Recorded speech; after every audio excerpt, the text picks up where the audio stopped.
redentor desta casa, nós vamos dar início, pedindo ao Marcelo que faça para nós a leitura do Pão Nosso, e logo em seguida a Wátila vai fazer para nós a prece do anjo Ismael, e aí a gente já apresenta o Rússio e passa a palavra para ele, tá bom?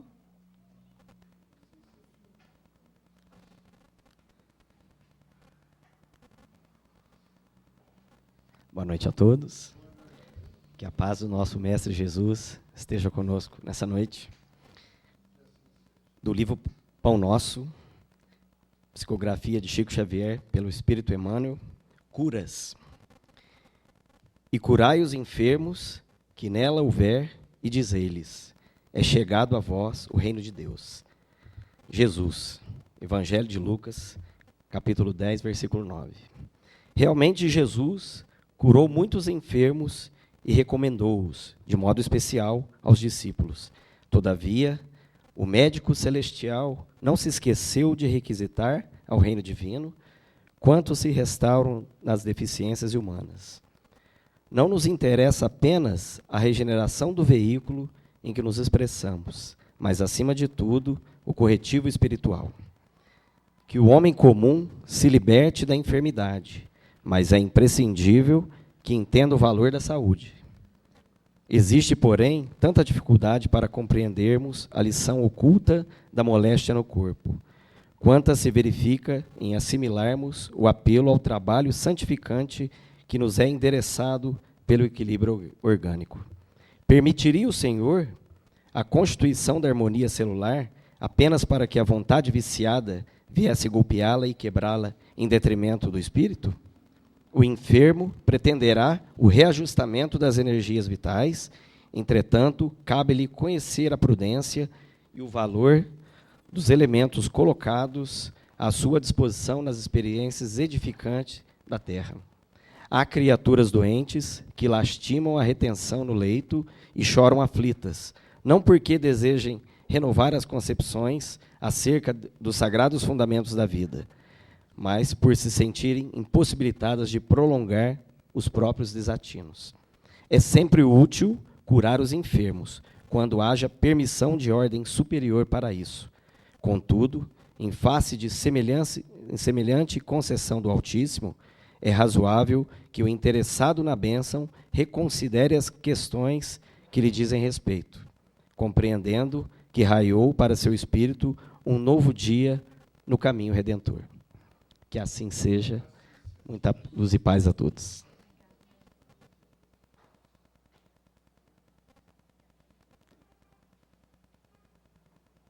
Boa noite. Oração do anjo Ismael. Glória a Deus nas alturas, paz aos homens na terra. Jesus, bom e amado Mestre, sustenta os teus humildes irmãos pecadores nas lutas deste mundo. Anjo bendito do Senhor, abre para nós os teus compassivos braços, abriga-nos do mal, levanta os nossos espíritos à majestade do teu reino e infunde em todos os nossos sentidos a luz do teu imenso amor. Jesus, pelo teu sublime sacrifício, pelos teus martírios na cruz, dá a esses que se acham ligados ao pesado fardo da matéria orientação perfeita do caminho e da virtude, o único pelo qual podemos te encontrar. Jesus, paz a eles, misericórdia aos nossos inimigos, e recebe em teu seio, bendito, a prece dos últimos dos teus servos. Bendita estrela, farol das imortais falanges, purifica-nos com os teus raios divinos. Lava-nos de todas as culpas, atrai-nos para junto do teu seio, santuário bendito de todos os amores. Se o mundo com seus erros, paixões e ódios alastra o caminho de espinhos, escurecendo o nosso horizonte com as trevas do pecado, rebrilha mais com a tua misericórdia, para que, seguros e apoiados no teu evangelho, possamos trilhar e vencer as escabrosidades do caminho e chegar às moradas do teu reino. Amiga estrela, farol dos pecadores e dos justos, abre teu seio divino e recebe a nossa súplica pela humanidade inteira. Que assim seja.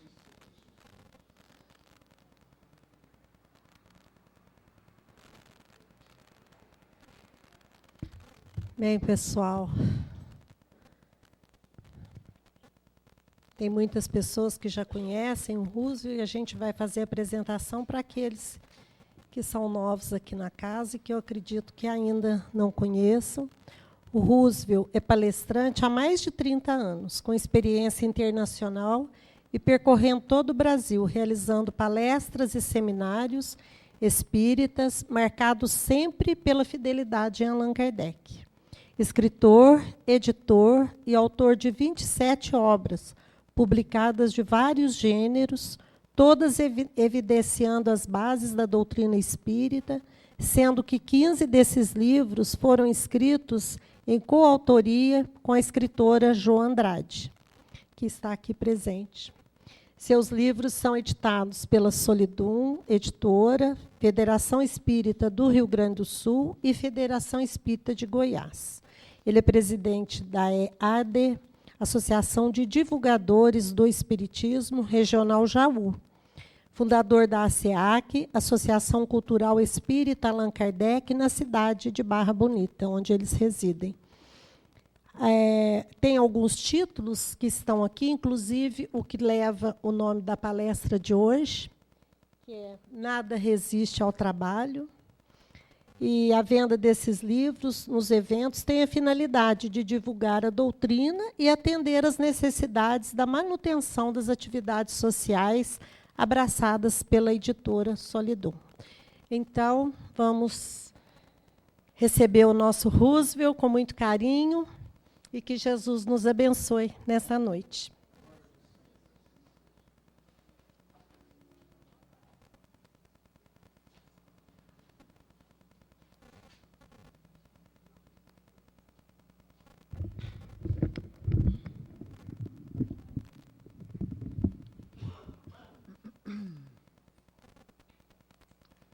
Boa noite aos amigos, aos irmãos. Que Jesus nos permita mais hoje experimentarmos a sua paz. Cara de ser adquirida, mas fundamental, para que possamos conduzir a nossa vida dentro daquilo que propõe o Evangelho. Mas iniciamos agradecendo. Agradecemos aos companheiros desta casa pela oportunidade do encontro. Sempre que eu vejo as pessoas se dirigindo à casa espírita, eu entendo que todos para cá viemos à busca de dias melhores. E esses dias encontram-se certamente na divulgação tanto quanto na prática daquilo que propõe Jesus.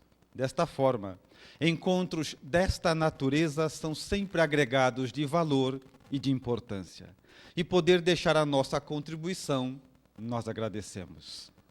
Da mesma forma, manifestamos o nosso respeito aos trabalhadores, dirigentes e voluntários desta casa. Toda a instituição espírita, para que siga à frente, conta certamente com a dedicação de muitos companheiros. E ela pede uma parte da vida de cada um deles. Por causa disso, fica manifestada a nossa gratidão e respeito. É bom rever os amigos, é bom novamente voltar para cá, onde também apontamos que na chegada do hotel havia ali destinado a nós um presente, assinado pela Sonira, e que nós também manifestamos a gratidão. Porque para nós é difícil divorciarmos os corações que foram tocados pela doutrina espírita, se forem escassos da gentileza.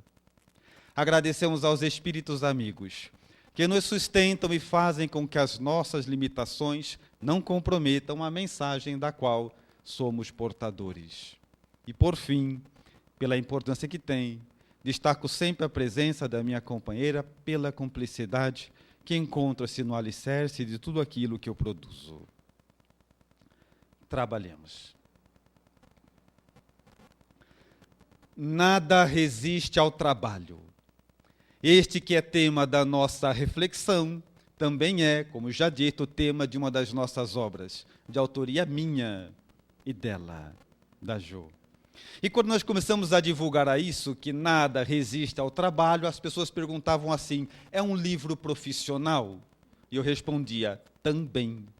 Porque Allan Kardec define na lei do trabalho que trabalho é toda atividade útil. Portanto, tudo aquilo que gera utilidade é, por causa disso, trabalho.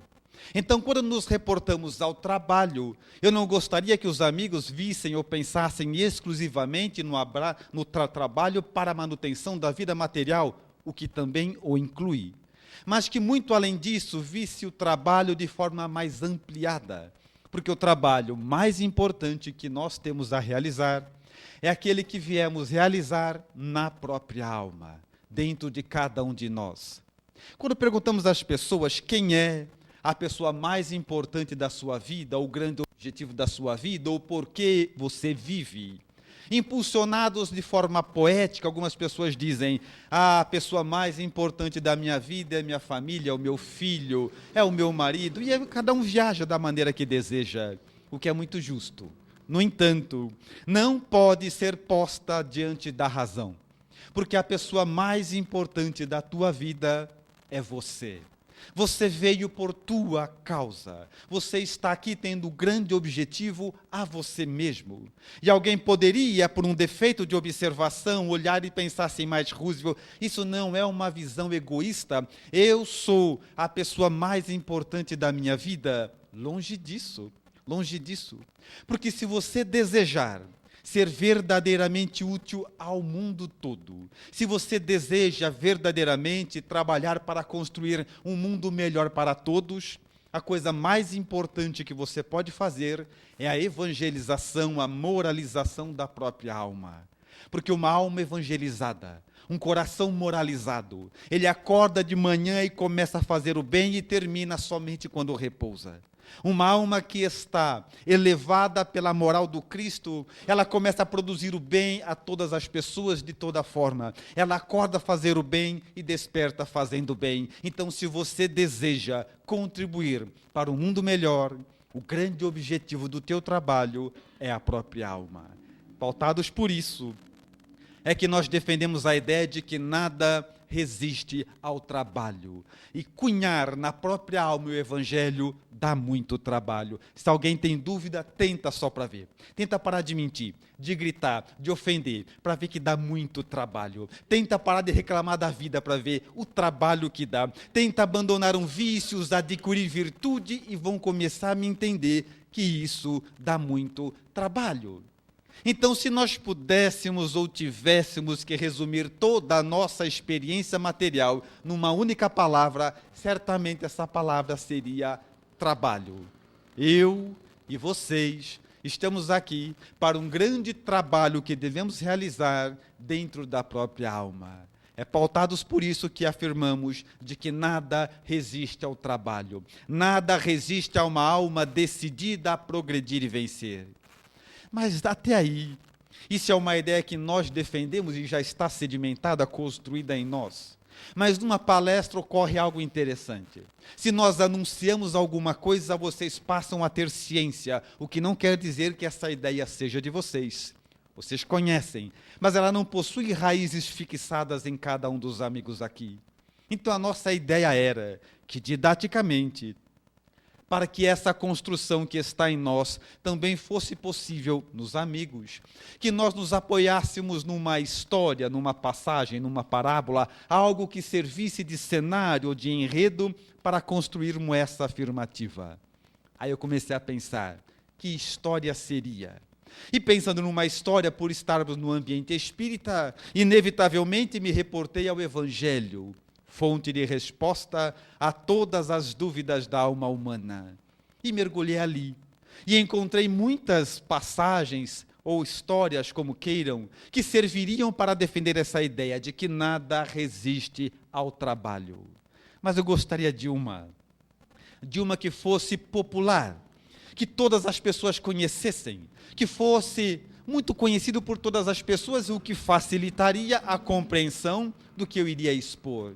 Aí eu pensei, e dentro do meu entendimento, a passagem mais comum, que eu acredito que todos conheçam, todos saibam, é aquela passagem de uma mulher que sofria de hemorragia há 12 anos e acreditava que se tocasse as vestes de Jesus, ficaria curada. Todo mundo conhece, sim ou não? Mediante essa manifestação entusiasmada de todos, eu acho melhor contar.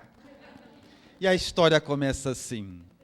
Um dos biógrafos de Jesus, de nome Marcos, começa a narrar no seu evangelho uma passagem interessante, que tem início da seguinte forma.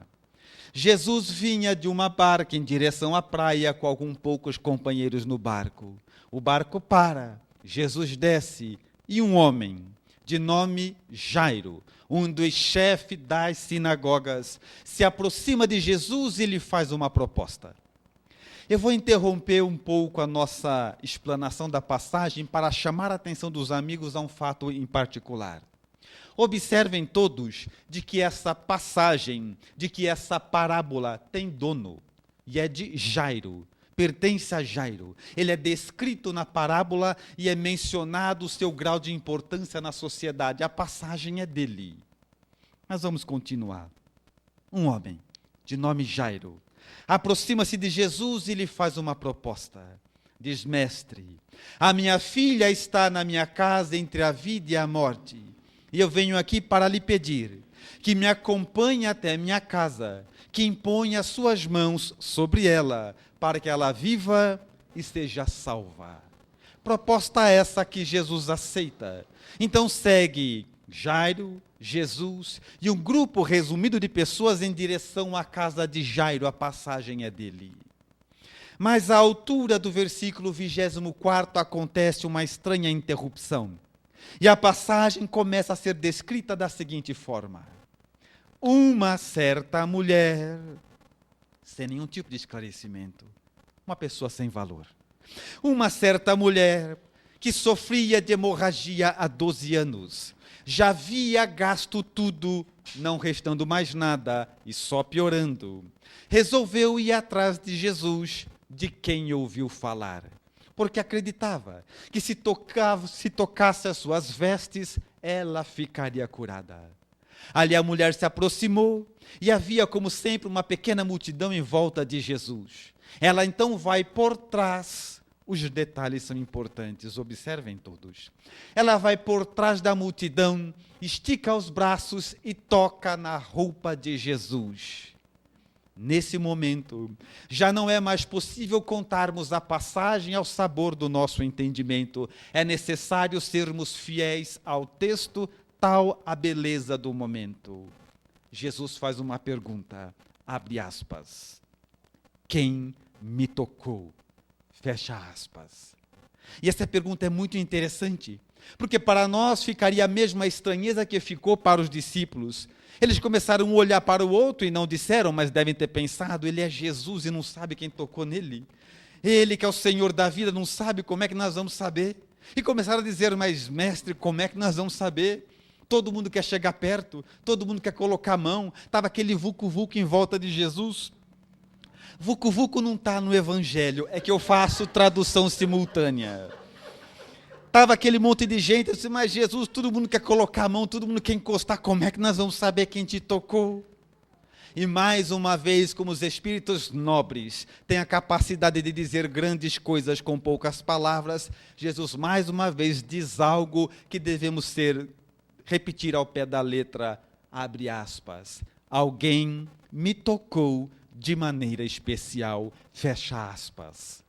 A expressão já basta para nos ensinar de que é possível tocarmos a Jesus, mas que é possível tocá-lo de maneira especial. Não, alguém me tocou de maneira especial.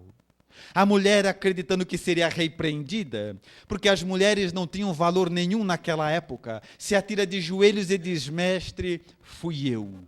E ela que começa sendo citada no Evangelho como uma certa mulher, ao ter um contato com Jesus, tem uma ascensão mesmo que social. Jesus diz, levanta-te, minha filha, estás curada. E a história segue por aí. No entanto, a observação da vida dessa mulher mostra graus de estreita similitude entre a vida dela e a nossa. Alguns desafios que ela enfrentava, nós também enfrentamos. Alguns obstáculos que eram presentes na vida dela também estão em nossa.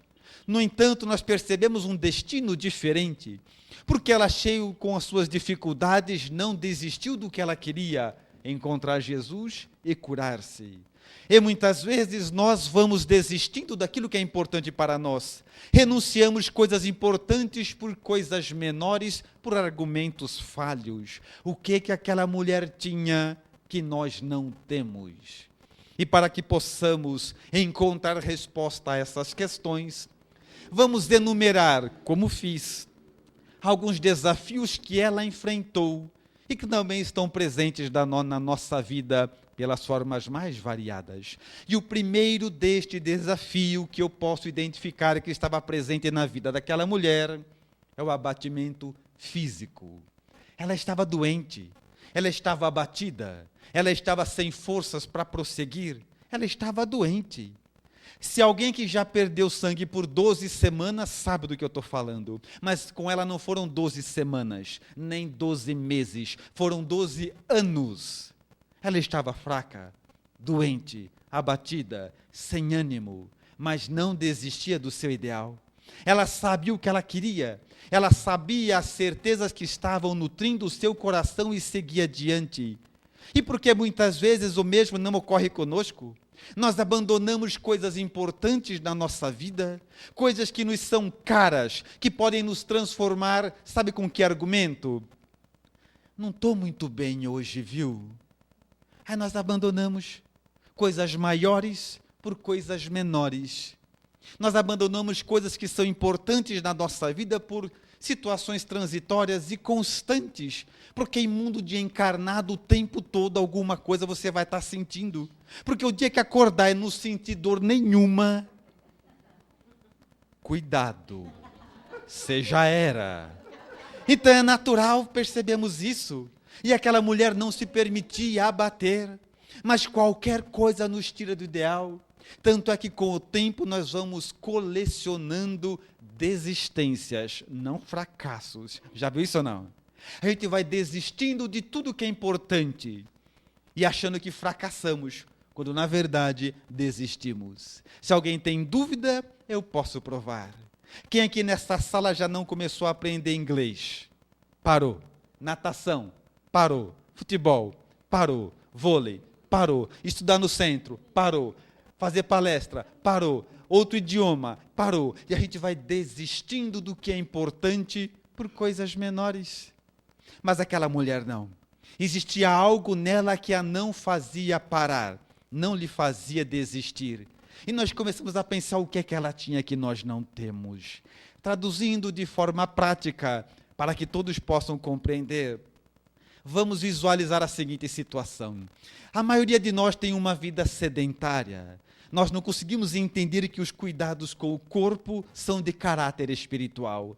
Tanto que as obras apontam que a responsabilidade de cuidar da máquina é do espírito. E toda negligência com o corpo compromete a manifestação do ser espiritual. Portanto, quando nós negligenciamos com o corpo, estamos cometendo delito perante as leis divinas. Mas levamos a vida assim. Até que um dia, seja por bom senso, seja porque você vai num médico, ele te dá uma notícia. Ele diz assim: ou você começa a fazer uma atividade física, vai na academia, vai andar de bicicleta, ou você faz alguma coisa, ou você vai morrer. E como espírita não tem medo da morte, mas também não tem pressa, você resolve fazer alguma coisa. Aí diz, quer saber de uma coisa? Vou mudar de vida. E quando o espírita fala que vai mudar de vida, é porque faz. É ou não é espírita? Não entendi. Eu vou tentar de novo. Os indecisos mintam, por favor. Quando o espírita falar que vai mudar de vida, é porque vai. É ou não é espírita? É. E aí você escolhe o dia. Qual que é o dia internacional de mudar de vida? Segunda-feira. Só que aí no caso é quarta. Aí você começa a preparar. E nós começamos pela parte mais agradável, que é arrumar um modelito. Você vai resolver que vai começar a andar. Então você acha um boneco que combina com a camisa, que combina com o short, que combina com a meia, que combina com o tênis, estende tudo em cima da cama e começa a contemplar aquela maravilha de flores, de cores discretas. Até de noite te enxergam. Vê aquela roupa toda esticada e de segunda-feira minha vida vai mudar. Porque espírita, quando fala, cumpre. Aí vem quinta-feira, você leva o seu dia normalmente, da mesma forma ociosa, e vai olhando para aquela cama arrumadinha e diz: segunda-feira. Vem sexta, sábado, domingo, finalmente o grande dia, segunda-feira. Se agora de manhã, olha aquela roupa arrumadinha e vai trabalhar e já diz para si mesmo: é hoje. Trabalha o dia todo, vem almoçar, volta e vai fazendo aquela programação mental. É chegar em casa, vou comer nada, é trocar de roupa e sair, que é para não desanimar. Está decidido, e espírito é forte na decisão. Trabalha a tarde toda, 3, 4, 5, 5 e meia, 6 horas, finalmente a alforria, quer dizer, finalmente dá o horário de trabalho, e você sai e vai em direção à casa, nutrindo aquele pensamento: hoje minha vida vai mudar. A partir de hoje vou ter qualidade de vida que eu nunca tive. E o tempo vai passando.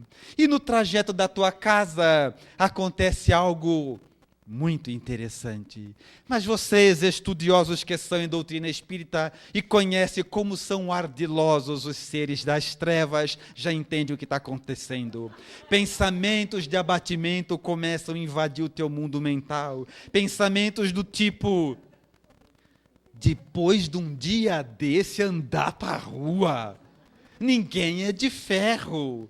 E aquilo começa a entrar no seu mundo mental, mas você é espírita, conhece os espíritos e mantém o pensamento firme, diz: hoje minha vida muda, e vai firme em direção à sua casa. Chega no portão, abre a maçaneta, e quando vai entrar na sua casa, ali existe, e não é de hoje, um obsessor na tua casa, cujo grau de ferocidade dele é imenso. Ele percebe a tua presença, e aquela emissão de dardos mentais aumenta, aquela impressão de abatimento, a sugestão de desistir, e você segue. Tão logo entre na sala da tua casa, o torpor aumenta, e começa aquele embate mental entre você e o seu obsessor. Esse obsessor que está lá na tua casa, ele atende pelo nome de sofá. Aí começa você e ele, aquela luta mental. Ele diz: vem, e você não. Ele diz: vem, você resiste. Aquela luta mental, até que depois ele consegue te vencer com um argumento sórdido. Ele diz assim: só 5 minutos. E você, acreditando que fez as pazes com as trevas, responde: só 5 minutos. E senta. Quando você senta, garras perispirituais partem das espumas do sofá e prendem na tua perna.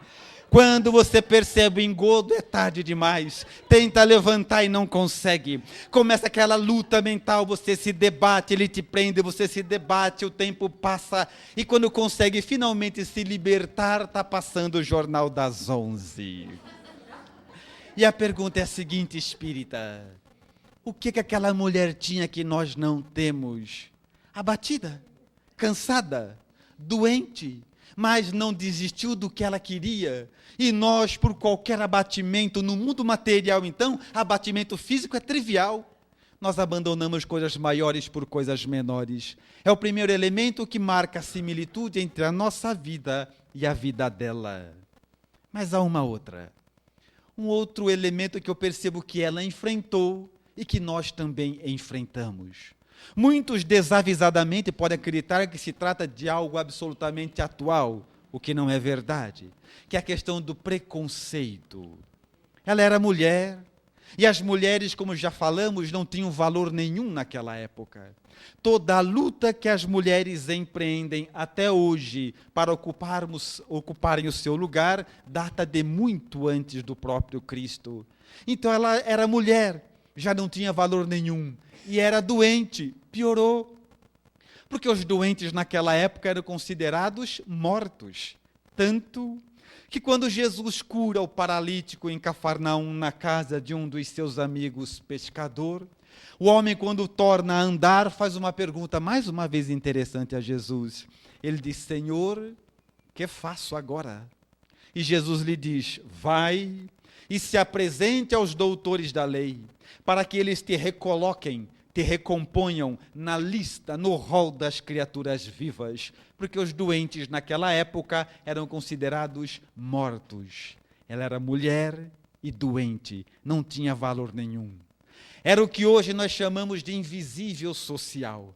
Alguém que cai na nossa frente, ninguém vê, a multidão passa, nem sequer a percebe. Portanto, toda sua luta estaria sozinha. E se a invisibilidade social é um problema atual, imaginemos naquela época. Nós vivemos isso hoje. Mesmo em instituições espíritas, chegamos para fazer a palestra e, como sempre, estou eu e ela. E nós vamos fazer a palestra, chegamos lá juntos, e muitas vezes fazem uma roda em volta de mim, e nem sequer olham para a cara dela, nem sequer a cumprimentam no ambiente espírita. E se isso é um problema hoje, imaginemos naquela época.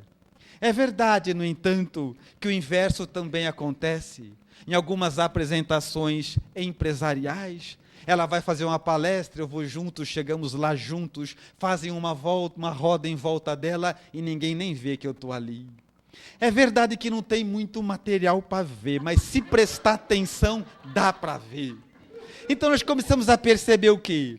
Que na verdade nós não gostamos das pessoas. As pessoas simples não têm valor para nós. Nós gostamos de quem está em evidência e que pode também nos dar um pouco de evidência. É um defeito moral.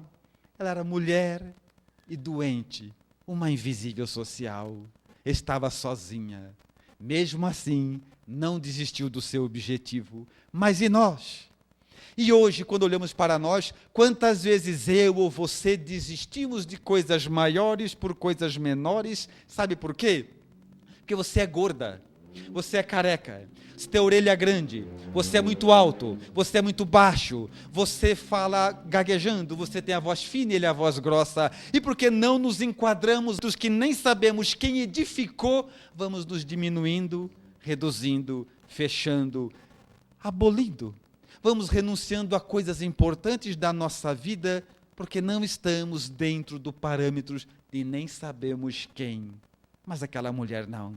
Ela sabia muito bem o que ela queria e nada a tirava do seu objetivo. Esta é, então, mais um elemento que guarda a estreita relação entre a vida dela e a nossa. Mas há ainda um outro elemento muito interessante, que é a questão do tempo. Ela resistiu 12 anos. E faço aqui uma observação: 12 anos porque encontrou a cura. Se não encontrasse Jesus, talvez o Evangelho a descreveria como uma mulher que sofria de hemorragia há 15 anos, há 18 anos, há 20 anos. No caso foi 12, porque com 12 encontrou Jesus. Mas ela não desistia. E a pergunta para nós é a seguinte: e nós espíritas? Quanto tempo nós resistimos até a vida nos tirar do jogo? Quanto tempo você resiste perseguindo aquilo que você deseja antes de desistir? Porque eu conheço, e os amigos também, muitas pessoas que falam assim: olha, eu ia tentar parar de fumar, mas não vou mais, sabe? Faz 4 anos que eu estou tentando e não consigo. 4. Aquela mulher 12. Porque encontrou Jesus, senão seria mais. Quanto tempo a vida demora para te fazer desistir daquilo que você acha que é importante para você? Quanto tempo ela demora para te tirar do jogo? E assim nós começamos a perceber que a questão do tempo é determinante. Quanto tempo você resiste, você aguenta até conseguir aquilo que você deseja. Aquela mulher sabia disso. E ela ficou 12 anos. Importante é lembrar que do nosso nascimento até o nosso desencarne, você só nasceu para mudar. Se fosse para ficar igual, podia ficar lá mesmo. Então, do primeiro ao último dia, o grande objetivo da nossa vida é mudar. Se fosse para ficar igual, podia ficar lá do mesmo jeitinho. Aqui é lugar de quem está mudando. Então, quando olhamos as pessoas que não entendem a realidade espiritual e dizem: ah, mas eu já estou com X idade, vou mudar agora. Não se muda para essa vida, muda para renascer com menos vícios, menos comprometimentos. Não há nada que não se aprenda e que não seja patrimônio inalienável da alma humana. Quanto tempo a vida demora para te tirar do jogo? É o quarto elemento de similitude. Mas há um em particular que me chama muita atenção. Na verdade, eu acho que não vai servir para ninguém aqui. Eu poderia até pular, mas se eu pular, vocês vão falar que eu adulterei o evangelho. Então eu vou falar só por causa disso, mas acho que não vai servir para ninguém. Porque há mais um desafio que aquela mulher enfrentou e que nós também podemos enfrentar. É um desafio muito interessante. Ela estava completamente dura, sem dinheiro nenhum. Quem te contou? O evangelho. Eu falei, presta atenção na parábola, nos detalhes dela. Uma mulher que sofria de hemorragia há 12 anos, abre aspas.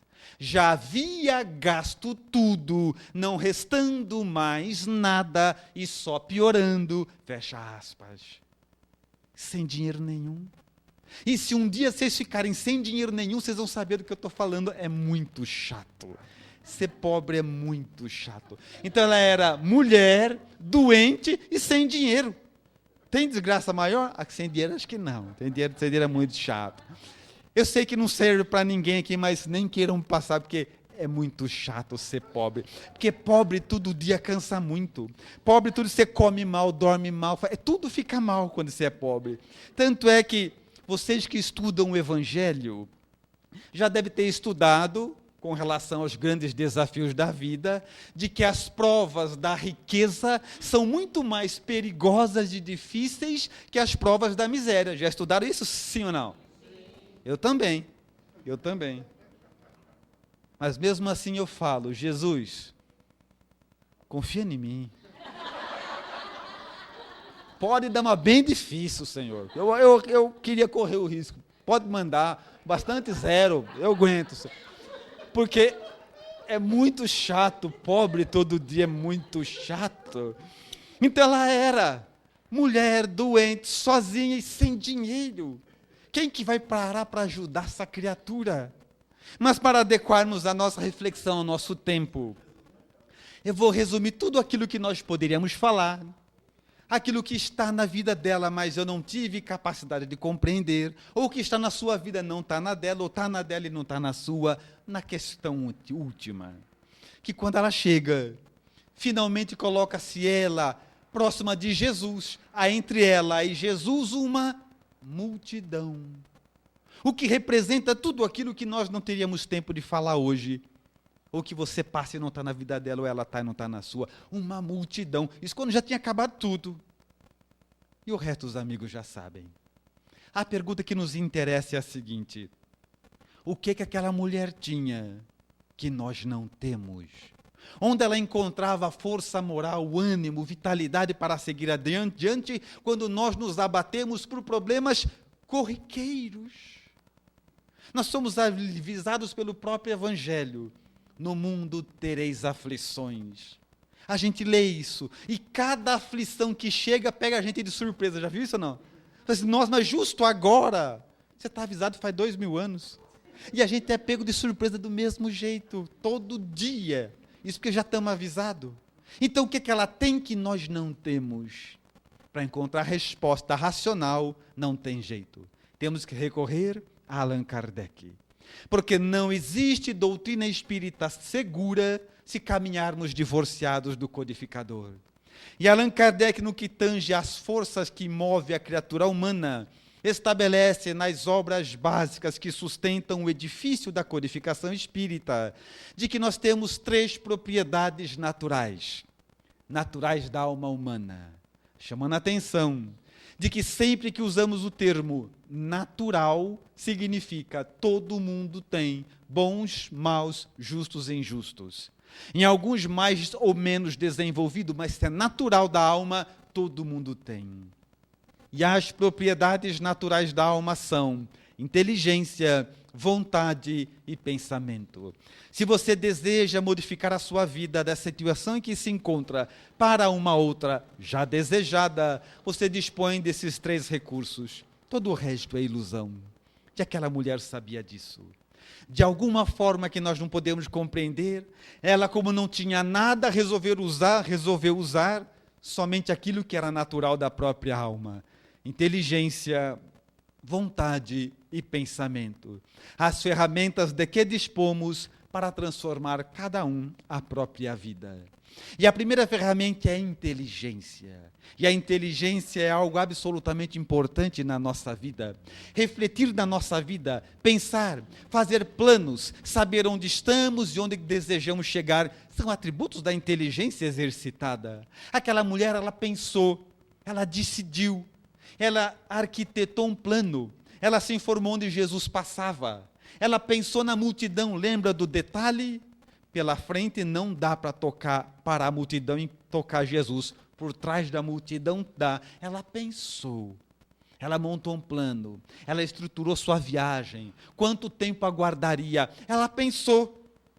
E você deve estar pensando assim, mas Roosevelt, por que aquela mulher faz um plano para a vida dela e segue, e eu faço um plano para a minha e abandono, não sigo? Isso é verdade. Mas a resposta disso, por que nós fazemos planos para a nossa vida e não damos sequência? Para responder na integralidade, seria necessário um seminário de longas horas. Então vou num único elemento, o mais básico de todos. É que nós usamos os atributos da inteligência mergulhados em muita emoção. E emoção demais, positiva demais ou negativa demais, entorpece os sentidos. Mergulhados em muita emoção, a inteligência não consegue se manifestar de modo claro. Então vai pensar na sua vida? Pensa, espírita, não quando estiver nem muito triste, nem demasiadamente feliz. Os dois extremos da emoção lhe furtam a capacidade de pensar. E a decisão que você tomar só serve para aquela emoção. Vou dar um exemplo. Nós estamos chegando aqui para fazer palestra nesta casa. Suponhamos a ideia que lá na entrada da porta, um dos companheiros aqui presente nos encontra e nos trata de maneira áspera. É grosso, mal educado, nos trata mal. E aquilo nos gera uma emoção negativa. E essa emoção me faz tomar uma decisão. Nunca mais volto aqui. É a última vez. Eu venho, faço a palestra e vou embora para casa com a decisão tomada aqui, nunca mais. E vou embora. Durmo, amanheço no dia seguinte, essa emoção já começou a diminuir. E eu começo a pensar assim, mas eu não vou lá por causa de um. Tinha lá 50 pessoas, um me tratou mal, não vou mais lá. Vai diminuindo a emoção, aquela decisão não serve mais. Eu vou embora para casa, passo uma semana, a emoção sumiu, eu começo a pensar, aquele companheiro que nos tratou mal, coitado, devia não estar bem, devia estar perturbado. Conclusão, aquela decisão só serve enquanto eu estiver naquela emoção. Então não reflita na sua vida muito para baixo, e nem em êxtase feliz demais que não dá certo. Vou dar um exemplo, amigo. Lembra, espírita, lembra o dia que você deu um churrasco na sua casa? Chamou todo mundo. Churrasco começou 8 da manhã, é 11h30 da noite, já comeram e beberam tudo, não tem mais nada na sua casa, já foi todo mundo embora, está aquela última mesa, só que não vai embora de jeito nenhum. Você já apagou a luz da casa inteira, pôs vassoura atrás da porta, jogou sal na casa, não tem o que fazer e ninguém está aí de ir embora. Comeram e beberam tudo, começou 8 da manhã, é 11h30 da noite, eles estão ali sem nenhuma vontade de ir embora, e você está desesperada em nada, e só ficou gente boa, essa hora só fica gente boa, né? É genro, cunhado, é só a nata, né? E quais são os assuntos? Formação das galáxias, Sócrates e Platão, não, nessas horas é só isso que dá, né? Já comeram e beberam tudo, e começa aquelas conversas, até que alguém na mesa tem uma ideia sensacional, vamos mudar de vida? Vamos ou não vamos? Vamos mudar de vida, e faz aqueles planos, e outro já dá uma ideia, aquele plano, segunda-feira nossa vida vai mudar, aquela coisa sensacional. Muito bem. Uma hora vou embora, porque não há mal que sempre dure. Acordam 3 dias depois, lembra dos planos que fizeram lá na mesa e pensa, que vergonha. Saiu daquela emoção, a decisão não serve mais. Então, quer pensar na tua vida, espírita? Pensa, é um exercício a se fazer. Não quando estiver muito triste, nem muito em êxtase, porque emoção demais entorpece o sentido. E o duro é que quando que a gente para pensar na vida? Quando está lá embaixo, já viu isso ou não? Você perde o emprego, bate o carro, a mulher vai embora, você fala, preciso pensar na vida. Preciso pensar, não aguento mais. Aí, quer dizer, a gente vai já começando com uma visão errada. Então, pensar sobre a vida é atributo da inteligência, e ela precisa de paz. É o primeiro atributo de que dispomos, e aquela mulher sabia disso de alguma forma. Mas são inteligência, vontade e pensamento. A vontade é o segundo atributo, que funciona como elemento gerenciador do espírito. É o quanto que você tem de vontade que vai determinar até onde você vai conseguir ir. A força da vontade, como é natural, existe em cada um de nós, mas é alimentada pelo que pensamos, pelo que fazemos, pelo que abraçamos. E aquela mulher sabia disso. Ela estava decidida. Quanto maior a sua vontade de conseguir algo, mais esse algo passa a ser real. Porque a maioria de nós não tem vontade, tem desejo, quer. A gente quer trocar o carro, não tem vontade de juntar o dinheiro. A gente quer ter saúde, mas não tem empenho de cuidar daquilo que come e bebe. Então quer por querer. Mas vontade é um atributo. Leon Denis, com sua propriedade de mestre, numa obra singular que tem como título Os Problemas do Ser, do Destino e da Dor, onde dentro deles existe um capítulo Potencialidades da Alma, cunhou acerca da vontade uma definição notável. Ele diz: a vontade, o uso persistente desta faculdade, permitir-nos-á modificar toda a nossa natureza, vencer a matéria, a doença e a morte. O uso persistente da vontade é quando você olha para você mesmo e diz: agora chega, está decidido, eu vou mudar. Não é contar para ninguém, ninguém precisa saber. É um solilóquio, é um diálogo íntimo, é um trato que você faz com você mesmo, está decidido, a partir de hoje eu vou mudar. A partir de hoje eu vou ser o melhor pai que eu puder, a melhor esposa, o melhor marido, o melhor irmão, o melhor espírita, está decidido, a partir de hoje eu vou mudar. O uso persistente da vontade. E os amigos espirituais me contam as más línguas, que quando você chega nesse ponto, há um tumulto na erraticidade, que os espíritos começam a brigar, se estapear todos para ver quem é que vai te ajudar, porque são esses que eles gostam de ajudar, aqueles que estão decididos a se transformar a qualquer custo. E aquela mulher sabia disso, ela estava decidida, porque vocês imaginaram essa mulher contando para a família dela o plano dela, já imaginaram isso sim ou não?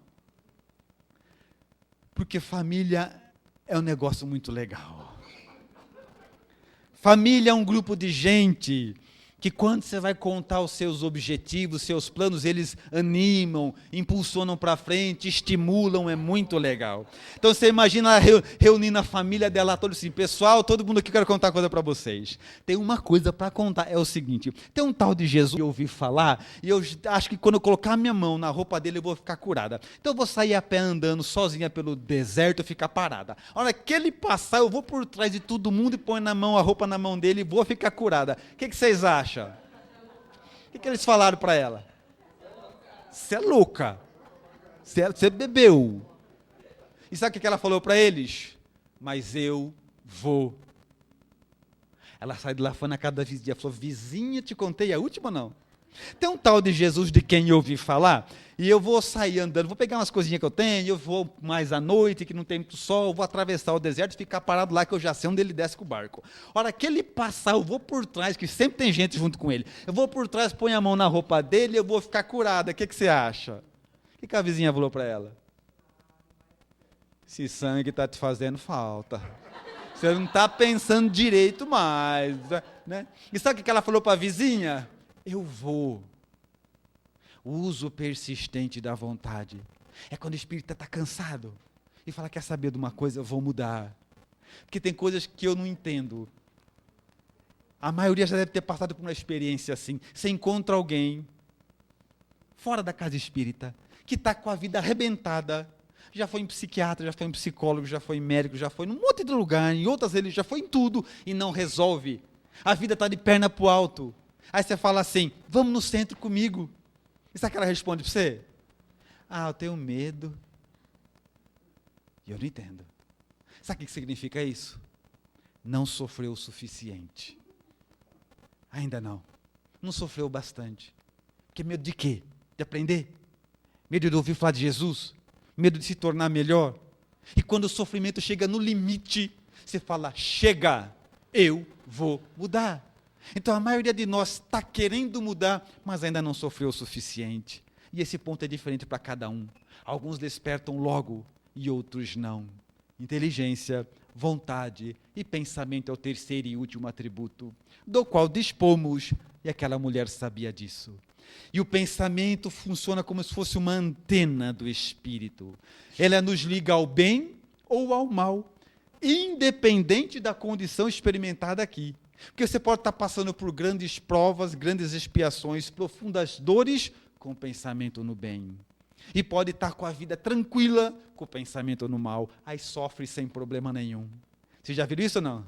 Gente que sofre e não está acontecendo nada? Já viram ou não? Está andando pelas ruas de Poços de Caldas, encontra alguém que vem vindo de lá para cá com uma cara bem amarrada, bem feia, porque a gente é assim, né? Quando não está bem, faz questão que todo mundo saiba. Aí ele vem com aquela cara bem amarrada, você olha e fala assim, o que você tem? Ah, não estou bem. Não está bem? Ah, não estou bem. Mas o que você tem? Nem sei. Não está acontecendo nada, ela está sofrendo. É o pensamento no mal. Então não adianta, é como se fosse uma antena. Por isso que eu vou muito à casa espírita. E às vezes quando eu chego na casa espírita, os espíritos lá falam assim, ah, Rússio, a gente gosta de estar na casa espírita, sabe por quê? Porque tem uma proteção na casa espírita, que espírito mal não entra, então é tão bom estar aqui. E não é bem assim. Espírito mal entra assim. E eu posso provar. Eu entrei. E eu sem contar que você é livre, espírita. E o teu pensamento é livre. Então, se estiver dentro do centro, dentro do culto, dentro da igreja, com pensamento de maldade, desejando mal para as pessoas, está sendo dentro do centro, alimentado pelo mal. Porque é claro que o centro tem uma proteção, mas não dessa natureza. Nós somos livres. E quem quiser estar aqui nesse exato momento, ou na câmara de passe, desejando mal para os outros, pode. Perde, mas pode. Porque você é livre. Então o pensamento é a antena do espírito, que nos liga ao bem, ou que nos favorece com o mal, fazendo com que sejamos alimentados onde depositamos o nosso pensamento. E aquela mulher sabia disso, não tinha nada, só sobrou uma coisa, manter o pensamento elevado. Prova disso é quando nós estamos doentes. Suponhamos que você tem uma doença grave, câncer, por exemplo, mas não sabe. Faz 10 anos que você tem, mas não sabe. Leva uma vida normal. Aí você vai no médico por uma razão qualquer, para outra coisa, e ele descobre. Aí ele te conta. A partir de uma semana você começa a envelhecer, a adoecer, a apresentar sintomas e já emagrecer. Já começa a dar sua sentença de morte. Se não soubesse, vivia mais 10, mais 15, mais 20. Mas agora que você sabe, começa a morrer. Decisão mental, mundo mental. Aquela mulher sabia disso. Era uma mente forte num corpo doente. Então a mente sustentava o corpo, porque o corpo não sustenta a mente. Mas o inverso é possível. Então, se nós aprendermos a controlar o pensamento, porque a maioria das mensagens dos espíritos nobres nos despertam para isso, para o controle de dentro, enquanto a gente tenta controlar a vida de fora. Equivocados que estamos. Mas toda a nossa luta, todo o nosso empenho é dentro. Tudo dentro. É igual quando você chega na sua casa espírita. Você enfia a mão no bolso, tira a chave do carro e obedece um ritual. Você faz isso todo dia. Você tira a chave do carro, não tem uma mesinha no canto lá da tua sala pequenininha? Tem ou não tem? Tem ou não tem? É que eu sou médium, por isso que eu sei. Aí você pega a chave do teu carro e põe ali no canto. Põe a chave do carro, vira, 3 segundos depois você vai pegar. Cadê a chave? Você pegou? Você pegou? Você viu a chave? Vocês viram a chave ou não? Sumiu. Sumiu. Você acabou de entrar, acabou de colocar, sumiu. Aí nós vamos procurar. E nós espíritas, vocês já perceberam que a gente procura as coisas obedecendo 3 fases, sim ou não? Todo mundo procura as coisas em 3 fases. A primeira fase nós chamamos de obsessão simples. Que você procura perguntando para as pessoas, você pegou? Você viu? Né? Olha atrás se não caiu. Daquela básica, né? Não acha. Passa para a segunda fase. Para a segunda fase é a fascinação. Aí você começa já a procurar, mas começa a procurar onde você sabe que não está. Forno, geladeira, micro-ondas. Você sabe que não está, mas vai que, né? Procurou, não achou. Aí você passa para a terceira fase, a subjugação. Ai, dá medo. Aí você fica mais rápido que a Ferrari. Em 3 segundos você vai dos mundos felizes para a caverna de novo. Começa a transformar, começa a chuta a casa, empurra tapete, bate no cachorro, chuta o gato, bate para na geladeira, arrasta, puxa sofá, derruba cristaleira, quebra a louça, xinga todo mundo. Quem mora na sua casa vaza correndo, sai correndo, você destrói sua casa inteira. E não acha a chave. Todo mundo já sumiu. Você olha para sua casa destruída, tem que sair a pé. Sai a pé. Fazer o quê? Não achou? Aí você sai a pé. Sai você aquela nuvem em cima de você, soltando raio para todo lado. Aí você sai. Vai encontrando as pessoas e vai fazendo o quê? Contando, que a gente tem se criatura humana tem um passatempo predileto é contar desgraça, né? É muito chato ter desgraça e não ter para quem contar, né? Se vai ter desgraça, que pelo menos tenha quem as ouça, né? Aí você cata um e conta. Sabe o que aconteceu comigo? Conta. Pega outro, conta. Passa um terceiro, conta. Para cada um que você conta, você alivia um pouco, você vai aliviando. Aí você conta para o quarto, conta para o quinto. O primeiro passa, você pega, conta de novo, ninguém mandou passar, conta. Depois que você contou para uns 10... está mais tranquilo.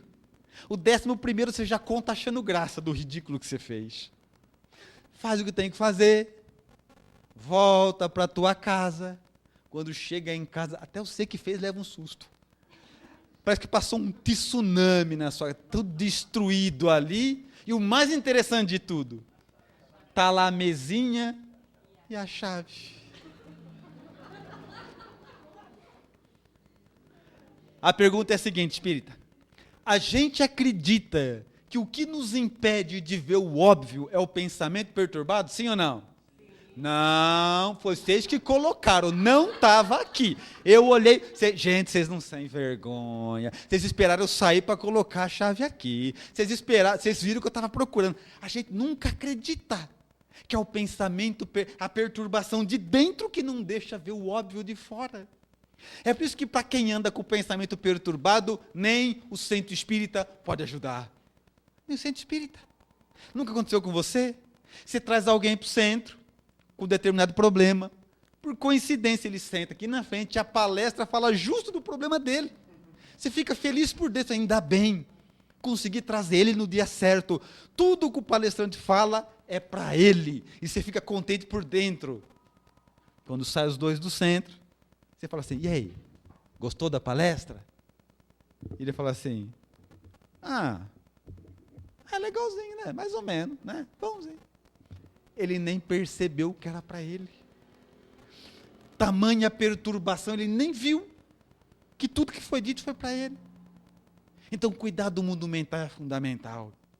É absolutamente importante. E aquela mulher sabia disso. Mas dá para piorar. Dá para piorar. Espírita, vocês perceberam porque tudo isso aconteceu? Por que existe um livro feito disso? Por que teve essa palestra? Tudo isso aconteceu, sabe por quê? Por causa de uma coisa.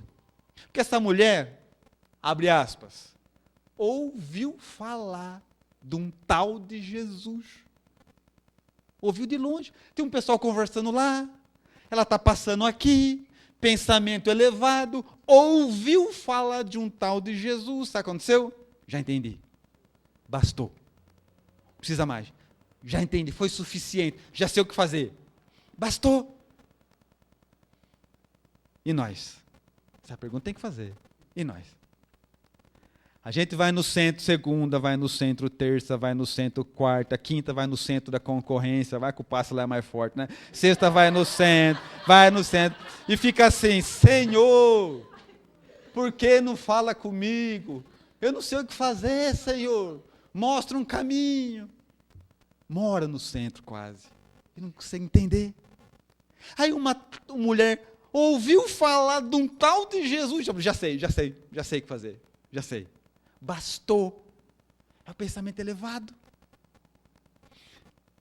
Vocês já passaram por isso também? Quem não tem uma vizinha que faz 20 anos que você convida para vir para o centro? Vamos. Ah, não quero. Vamos. Ah, não gosto. 20 anos. Ela não vem. Você vem, ela não. Até que um dia cai sobre ela uma expiação brutal, uma desgraça. Desencarna alguém que ela gosta muito, a empresa falha, fica doente, perde tudo, uma desgraça qualquer, ela está arrebentada.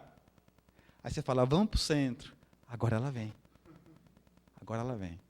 Aí você traz. Você vem no centro há 20 anos, ela está vindo pela primeira vez. Senta os dois. Ouve a mesma palestra. No dia seguinte, ela transforma toda a vida dela. E você continua com a mesma vida. Fala, o que está acontecendo? Alguma coisa não está certa. Fala, gente, não é possível. Faz 20 anos que eu vou, não consegui mudar, levei ela um dia, ela já mudou. O que está acontecendo aqui? Dá até uma raiva na gente, ainda não devia ter levado. Não é possível esse negócio. Sabe o que é isso, espírita? Pensamento elevado. Com o pensamento no bem, você vai ver o que ninguém mais vê. Vai entender o que ninguém mais vai entender. Vai perceber o que ninguém vai perceber. É o nível de pensamento mental. Então nós estamos todos aqui reunidos, todos ouvindo a mesma coisa e cada um percebendo de acordo com a firmeza de pensamento que conseguiu manter o tempo todo. Assim uns aprendem mais, outros compreendem menos. É pautados por isso que nós defendemos a ideia de que nada resiste ao trabalho, nada resiste a uma alma decidida a progredir e crescer, nada resiste a uma alma que decidiu, que entendeu que pode ser mais e melhor, que não vive só para essa vida ou para esse ano, mas já entendeu que é destinada às estrelas, então não tem tempo e também não perde nada, sempre aprende, sempre ganha. É pautados por isso que nós dizemos que nada resiste ao trabalho. E para agradecermos pela doutrina espírita ter chego em nossa vida, enquanto ainda há tanto tempo de tanta coisa a transformar, agradecemos orando, dizendo, Senhor, imundas-me no esplendor da tua luz, e contudo cego não te vejo. Falas-me na eloquência do teu verbo, e no entanto surdo não te ouço. Abrasas-me na ardência do teu amor, e no entanto insensível não te sinto. Ó estranha contradição, tu tão perto de mim, e eu tão distante de vós. Desvela-me, Senhor, os olhos cegos do orgulho, abre-me os ouvidos surdos da vaidade, sensibiliza meu coração duro de maldade, para que eu possa encontrar a tua divina grandeza na intimidade do meu coração. Pela paciência com que me ouviram. Muito obrigado, senhores.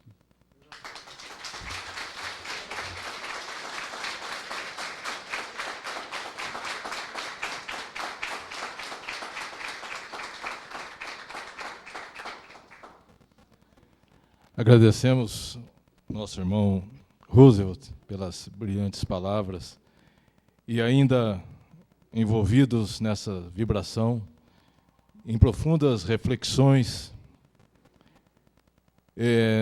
ainda dentro do tema do trabalho, eu convidaria a todos para irmos juntos lá nos subterrâneos do umbral, a trabalho, levantando aqueles nossos irmãos, anjos em potencial, que todos nós somos, vendo naqueles nossos irmãos os anjos que eles são também, a trabalho. Então, nesse momento, elevemos o nosso pensamento a Deus, nosso Pai, a Jesus, nosso mestre e amigo, que disse: meu Pai trabalha sempre, e eu trabalho também. Agradecer a espiritualidade que coordena os trabalhos dessa casa e mentalizemos então, em nossas profundas vibrações, aqueles nossos irmãos ainda retidos no cárcere, nos cárceres da vida, nos asilos, nos hospitais, nos orfanatos, aqueles nossos irmãos abandonados nas sarjetas, abandonados por nós, pela sociedade, mas não abandonados por Deus. E possamos então, através da nossa prece, agradecer ao manancial de bênçãos que hoje aqui recebemos, e com as nossas baterias mentais, os nossos pensamentos recarregados, possamos distribuir a esses nossos irmãos tão necessitados da luz, tão necessitados da energia curadora para o refazimento das suas forças. Obrigado, Senhor. Obrigado, Jesus. Obrigado à espiritualidade dessa casa. Que o Mestre Jesus permaneça conosco hoje e sempre. Que assim seja. Assim seja. E, só para completar, eu sou do 1º de maio, dia do trabalho. E meu nome é Marco Aurélio de Carvalho. Podia ser Marco Aurélio de Trabalho, né? Porque graças a Deus, né, Sonira? A gente está sempre disposto a trabalhar pela casa e pela doutrina. Tá? Por todas as casas, graças a Deus. Que Jesus permaneça conosco e uma boa semana a todos. Que assim seja. Graças a Deus.